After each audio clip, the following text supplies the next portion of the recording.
ഒരു കുക്കറിൻ്റെ അകത്തേക്ക് വെളിച്ചെണ്ണ ഒഴിച്ച് കൊടുത്തതിന് ശേഷം ഒരു 1/4 കിലോ ചെറിയ ഉള്ളി ചെറുതാക്കി കട്ട് ചെയ്തത് അതും ചേർത്ത് കൊടുക്കാം. പിന്നെ ഒരു മീഡിയം സൈസ് വലിയ ഉള്ളി ചെറുതാക്കി കട്ട് ചെയ്തത് അതും ചേർത്ത് കൊടുത്തിട്ട് നല്ലതുപോലെ ഒന്ന് ഇളക്കുക. എന്നിട്ട് ഇത് വാടാൻ ആവശ്യമായ കുറച്ച് ഉപ്പ് ഇട്ട് കൊടുക്കാം.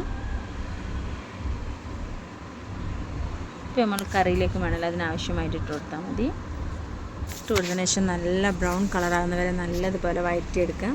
പിന്നെ നമുക്ക് ഇതിലേക്ക് കുറച്ച് വെളുത്തുള്ളി, ഇഞ്ചി, പച്ചമുളക് ഇത് മൂന്നും കൂടെ ചെറുതായിട്ടൊന്ന് ചതച്ചെടുത്തതാണ്. അതും ചേർത്ത് കൊടുത്തിട്ട് അതിൻ്റെ പച്ചമണമൊക്കെ മാറുന്നവരെ നല്ലതുപോലെ ഒന്ന് ഇളക്കി കൊടുക്കുക. കുറച്ച് മല്ലിയില, കുറച്ച് കറിവേപ്പില,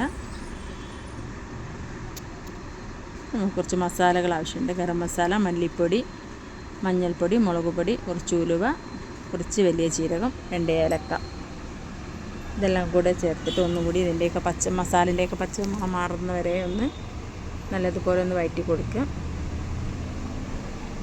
അപ്പോൾ നമ്മൾ മസാലേൻ്റെ പച്ചമണമൊക്കെ മാറിയിട്ടുണ്ട്. ഈ സമയം നമുക്ക് കുറച്ച് കുരുമുളക് പൊടിയും കൂടി ചേർത്ത് കൊടുക്കും. പിന്നെ നമുക്ക് ഒരു 2 മീഡിയം സൈസ് തക്കാളിയാണ്, അതും ചേർത്ത് കൊടുക്കുക. നമ്മൾ മട്ടനൊക്കെ വൃത്തിയാക്കി കഴുകി എടുത്ത് വെച്ചിട്ടുണ്ട്. തക്കാളി നല്ലതുപോലെ ഒന്ന് വഴണ്ട് വരുന്ന സമയത്ത് നമുക്ക് മട്ടൻ ഇതിലേക്ക് ചേർത്ത് കൊടുക്കണം.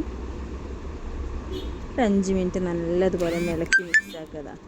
അടിപൊളിയായിട്ടെല്ലാം മിക്സ് ആയി വന്നിട്ടുണ്ട്. ഈ സമയമൊക്കെ നമുക്ക് തിളപ്പിച്ച വെള്ളമാണ് ഒഴിച്ച് കൊടുക്കുന്നത്.